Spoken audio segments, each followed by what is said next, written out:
যদি 1 মাসের ভিতরে আমরা কোনো দৃশ্যমান অগ্রগতি বা কোনো উদ্যোগ গ্রহণ না নেওয়া হয় 1 মাসের ভিতরে, তাহলে 3 উপজেলায় একদিকে আমরা আন্দোলন, এত বড় এলাকার পানি যাওয়ার লাগিয়া এই নদীটা যথেষ্ট, যে নালা করে দিচ্ছে নালাটা যথেষ্ট। যাই হোক, এটা একটা কারণ। আরেকটা কারণ হলো যে বক্তা হলে বলেছেন যে কুশিয়ারার স্রোতটা কম, কুশিয়ারার স্রোত কম, এটিও খনন করা প্রয়োজন। আবার আমরা যে টোটাল যে নদী দিয়ে পানি দেয় জুড়ি নদী, এই জুড়ি নদী খনন করা প্রয়োজন, আমফানাই খনন করা প্রয়োজন, আবার হাকালকে হাওয়া খনন করা প্রয়োজন। এই কাজগুলা করতে পারলে আমরা এই সমাধান হইব। এখন আমরা প্রতিদিনও হয়েছে যে মহাপরিকল্পনা। এখন মহাপরিকল্পনা আজকে একজনে নিল, স্টার্ট করলো, আগামী মাস বা আগামী 5 মাস পরে তাই বুদ্ধি হইল এই মহাপরিকল্পনা কাইবন্দি থাকলে এটা রাখে। এখন আমরা একটা মহাপরিকল্পনা নিতাম, আমরা মহাপরিকল্পনা হইল আমরা একটা সময় দিই, এই সময়ের ভিতরে যদি বাস্তবায়ন কোনো উদ্যোগ গ্রহণ করা না হয়, তাইলে আমরা জনরুষ তৈরি করি একটা মহাপরিকল্পনা ক্ষুদা লইয়া আমরা দেখলাম ক্ষুদা মুভমেন্ট, আমরা ক্ষুদা অভিযাত্রা আমরা শুরু করতে। আমরা অনেক বক্তা হলে কিছু আমরা যে শুরু করছি এটা নিয়ে শুরুতেই কিছু সন্দেহ বা আশঙ্কার কথা ব্যক্ত করছে। আমরা আমি কই যে আন্দোলনও একটা পক্ষ তাকে ঠিক আছে বলে দেয়, সরকার বিরোধী হয়তো করতে পারে, কিন্তু আরেকটা পক্ষ যে আছে এই আন্দোলনটারে বিনষ্ট করার লাগিয়া মূল কথাগুলো না হইয়া ইয়া অন্য কথা বলি, এটাও কিন্তু আছে। কাজে আমরা এদিকে না, আমরা এখানে যারা বসে আছে আমরা কোনো দপ্তর তাকে অ্যাপয়েন্টমেন্ট দেওয়া হয়েছে, আমরা অ্যাপয়েন্টমেন্ট পাইছি জনগণের কাছে, আমরা জনগণে নির্বাচিত করছে, জনগণের অ্যাপয়েন্টমেন্ট দিচ্ছে, আমরা এখানে কোনো দপ্তর তাকে নিয়োগ দেওয়া হয়েছে। কাজে আমরা কাজ করছে জনগণের কথা কয়া এবং জনগণের পাশে থাকে। এই জলাবদ্ধতা দূরীকরণে আমরা যে প্রক্রিয়া আগে আমরা এর সমাধান দেওয়া পর্যন্ত ইনশাল্লাহ আমরা নিয়মিত থেকে কিছু করব, আমরা জনগণের সাথেই থাকি।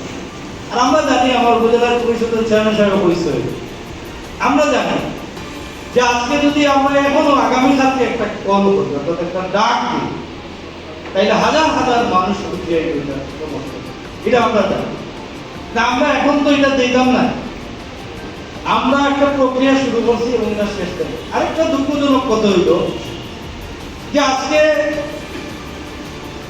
বন্যা বলতে সিলেট এবং সুনামগঞ্জ, ক্ষয়ক্ষতি বলতে সিলেট এবং সুনামগঞ্জ, আপনারা প্রচার প্রচারণা দেখবা, টিভি খুলে দেখবা, আপনারা পত্রিকা খুলে দেখবা।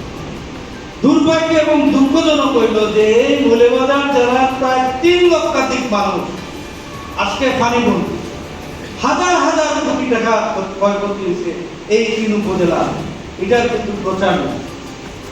আমি সাংবাদিক বন্ধুদের ধন্যবাদ জানাই, এটা তারা উপলব্ধি করতে পারছে এবং গত প্রায় 1 সপ্তাহ এটা ব্যাপক প্রচার হয়েছে টেলিভিশন এবং প্রিন্ট মিডিয়া, আমরা ইলেকট্রনিক্স এবং প্রিন্ট মিডিয়ার ব্যাপক প্রচার হয়েছে। আমি অনুরোধ করবো যে এর ধারাবাহিকতা যাতে থাকে, আমরা যে শুধু 2024 না 2022 হয়েছে 2024 হয়েছে, যদি এটা আমরা রোধ করতে না পারি তাহলে আগামী বছরগুলোতে আমরা এই ক্ষতি আমরা চলমান থাকবো। এই ক্ষতি হাজার হাজার কোটি টাকা প্রতি বছর যে ক্ষয়ক্ষতি হয়, এখান থেকে রক্ষা করার লাগে আমরা মানুষের দুর্ভোগ থাকে। আজকে আপনারা যদি বন্যা কবলিত বা পানিবন্দী মানুষের বাড়ি হয়ে যায়, আশ্রয়ের জন্য যারা আশ্রয় নিচ্ছে তারা খবর আমরা রাখি আর বা আমরা দেখাশোনা করেন, আমি রাখি না, আপনি রাখি না, সরকারে রাখেন না, আর কেউ রাখে, কিন্তু যারা করে যারা আশ্রয় কেন্দ্র সবাই আশ্রয় নিচ্ছে না, সব মানুষ কিন্তু আশ্রয় কেন্দ্র দিয়েছে না। আজকে খুব অল্প সংখ্যক মানুষ আশ্রয় কেন্দ্র যায়, এটা আপনারা সঙ্গত কারণে বোঝার কথা। আজকে যারা এই যে আমার পৌরসভার এই যে ওয়ার্ডগুলো যেগুলো পানিতে বলতো হাজার হাজার মানুষ পানিবন্দী, একদিন নয় দুই দিন নয়, আজকে এক মাসের উপর ধরে তারা পানিবন্দী। এরকম সারা এই পুরো উপজেলার জুড়ি এবং বড়লেখা উপজেলার মানুষ যারা একেবারে মানববন্ধ জীবনযাপন করে, যারা প্রকৃতিগতভাবে যে খাতগুলা মানুষ টয়লেটও যাইতে পারে না, মানুষ গরম ফাঁক করিয়া খাইতে পারে না, রান্নার দেখা নাই, পানি পাক করো, এই যে বিষয়গুলা এগুলো আসলে কেউ না দেখলে কেউ না গেলে বুঝতো না। এই সিদ্ধান্তগুলো শুধু কক্ষে বইয়া মহাপরিকল্পনা করা যাইব, আর এগুলো বাস্তবায়ন হইত না। কিন্তু আমার মানুষগুলোর দুঃখ কিন্তু বাস্তবে কেউ দেখেন না। এগুলো যদি গড়ে গড়ে যাইত তাইকে দেখতে ভালো না যে কত কষ্ট করেন এই মানুষগুলা।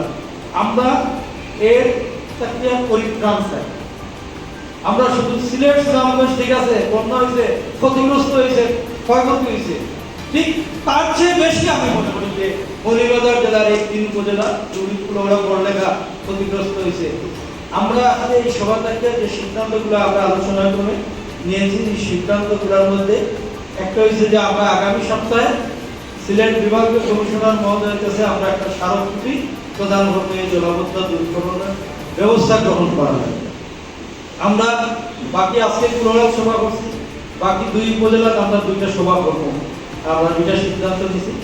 আর সর্বোপরি যেটি হলো, যদি 1 মাসের ভিতরে আমরা কোনো দৃশ্যমান অগ্রগতি বা কোনো উদ্যোগ গ্রহণ না নেওয়া হয় 1 মাসের ভিতরে, তাহলে 3 উপজেলায় একযোগে আমরা আন্দোলনে নামব।